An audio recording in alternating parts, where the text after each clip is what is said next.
ক্রীড়ায় শক্তি, ক্রীড়ায় বল, মাদক ছেড়ে মাঠে চল এই প্রতিপাদ্যকে সামনে রেখে ভোলার তজুমুদ্দিনে মেজর হাফিজউদ্দিন আহমেদ বীর বিক্রম গোল্ড কাপ ক্রিকেট টুর্নামেন্টের আয়োজন করা হয়েছে। বৃহস্পতিবার রাতে চাঁদপুর মডেল সরকারি প্রাথমিক বিদ্যালয় মাঠে উপজেলা ছাত্রদলের উদ্যোগে এ শর্ট পিচ ক্রিকেট টুর্নামেন্টের উদ্বোধন করা হয়। এ সময় সংক্ষিপ্ত আলোচনায় উপজেলা বিএনপির সদস্য সচিব ওমর আসাদ রিন্টু বলেন, বিএনপির প্রতিষ্ঠাতা শহীদ রাষ্ট্রপতি জিয়াউর রহমান একজন ফুটবলার ও ক্রীড়ামোদী ব্যক্তিত্ব ছিলেন। ভোলা ৩ আসনের বর্ষিয়ান রাজনীতিবিদ, ৬ বারের নির্বাচিত সংসদ সদস্য, সাবেক মন্ত্রী মেজর হাফিজউদ্দিন আহমেদ বীর বিক্রমের ফুটবল খেলোয়াড় হিসেবে সুখ্যাতির কথাও তুলে ধরেন তিনি। অনুষ্ঠানে প্রধান অতিথি হিসেবে উপস্থিত ছিলেন তজুমুদ্দিন থানার অফিসার ইনচার্জ আবদুল্লাহ আল মামুন। বিশেষ অতিথি হিসেবে উপস্থিত ছিলেন উপজেলা যুব দলের আহ্বায়ক হাসান মোহাম্মদ সাফা পিন্টু, চাঁদপুর মডেল সরকারি প্রাথমিক বিদ্যালয়ের প্রধান শিক্ষক জোসেফ মিয়া, উপজেলা ক্রীড়া সংস্থার সদস্য মোহাম্মদ আব্দুল হালিম, যুবদলের নেতা জাবেদ দীপু, উপজেলা ছাত্র দলের আহ্বায়ক মোহাম্মদ মামুন হোসেন, সদস্য সচিব শরীফ হাওলাদার, যুগ্ম আহ্বায়ক শাহিন আলম অভি, স্বেচ্ছাসেবক দলের আল মামুন সহ আরো অনেকে।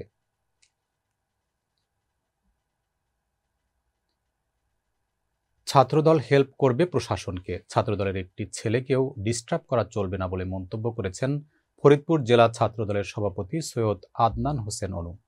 শুক্রবার সকালে সদরপুর উপজেলা ছাত্রদলের আয়োজনে বিশ্ব জাকির মঞ্জিল সরকারি উচ্চ বিদ্যালয় মাঠে ছাত্রদলের ৪৬তম প্রতিষ্ঠা বার্ষিকী উপলক্ষে এক সভায় একথা বলেন তিনি।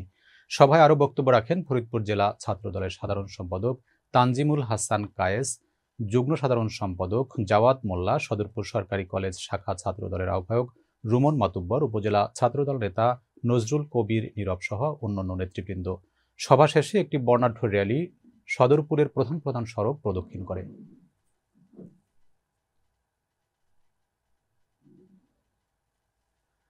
বাগেরহাটের মোরেলগঞ্জে বেসরকারি সংস্থা ডর্পের আয়োজনে উপজেলা পর্যায়ে গণশুনানি অনুষ্ঠিত হয়েছে। অনুষ্ঠানে প্রধান অতিথির বক্তৃতায় করেন উপজেলা নির্বাহী কর্মকর্তা মোহাম্মদ নাজমুল ইসলাম।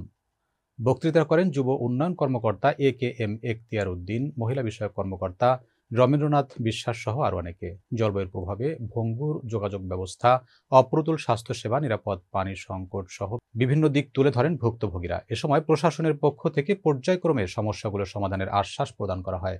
অনুষ্ঠানটি সঞ্চালনা করেন ডর্প অ্যাক্সেস প্রকল্পের উপজেলা সমন্বয়কারী শওকত চৌধুরী।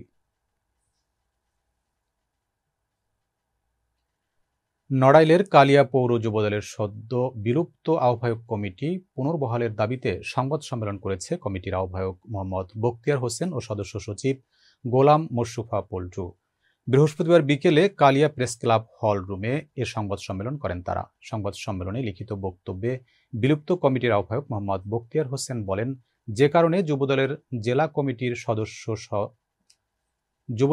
কমিটির সদস্য সাধারণ সম্পাদক আমাদের কালিয়া পৌর যুবদলের কমিটি বিলুপ্ত করেছে তা সম্পূর্ণ মিথ্যা ও ভিত্তিহীন। এছাড়াও কালিয়া পৌর যুবদল কমিটি যখন অনুমোদন হয় একই সময়ে কালিয়া উপজেলা যুবদল কমিটি গঠন করা হয়, কিন্তু কারো ব্যক্তিগত স্বার্থ হাসিল করার জন্য উপজেলা কমিটি বহাল রেখে কালিয়া পৌর কমিটি বিলুপ্ত করা হয়েছে। এ থেকে বোঝা যায় যে একটি মহল তাদের ব্যক্তি স্বার্থ হাসিল করার জন্য আমাদের কমিটি বিলুপ্ত করেছে। এ বিষয়ে সদ্য বিলুপ্ত পৌর যুব কমিটির সদস্য সচিব গোলাম মোশরুফা পল্টু তার বক্তব্যে বলেন, চাঁদের কোনো খুঁত থাকলেও আমার রাজনীতিতে বিন্দুমাত্র খুঁত নেই। আমি সর্বদা ক্লিন ইমেজের রাজনীতি করে আসছি। বিগত সরকারের আমলে কয়েকটি নাশকতা মামলায় বারবার কারাবরণ করেছি। আমি সবসময় রাজপথে থেকে জাতীয়তাবাদী রাজনীতি করে আসছি। সংবাদ সম্মেলনে কেন্দ্রীয় যুবদল কমিটির নিকট কালিয়া পৌর যুবদল কমিটি পুনর্বহালের দাবি করেন তারা। গত বছরের ২৮ ডিসেম্বর নড়াইল জেলা যুবদলের সভাপতি মোহাম্মদ মশিউর রহমান ও সাধারণ সম্পাদক হায়দার কবির রুবেল স্বাক্ষরিত এক প্রেস রিলিজে কালিয়া পৌর যুবদলের আহ্বায়ক কমিটি বিলুপ্ত করা হয়।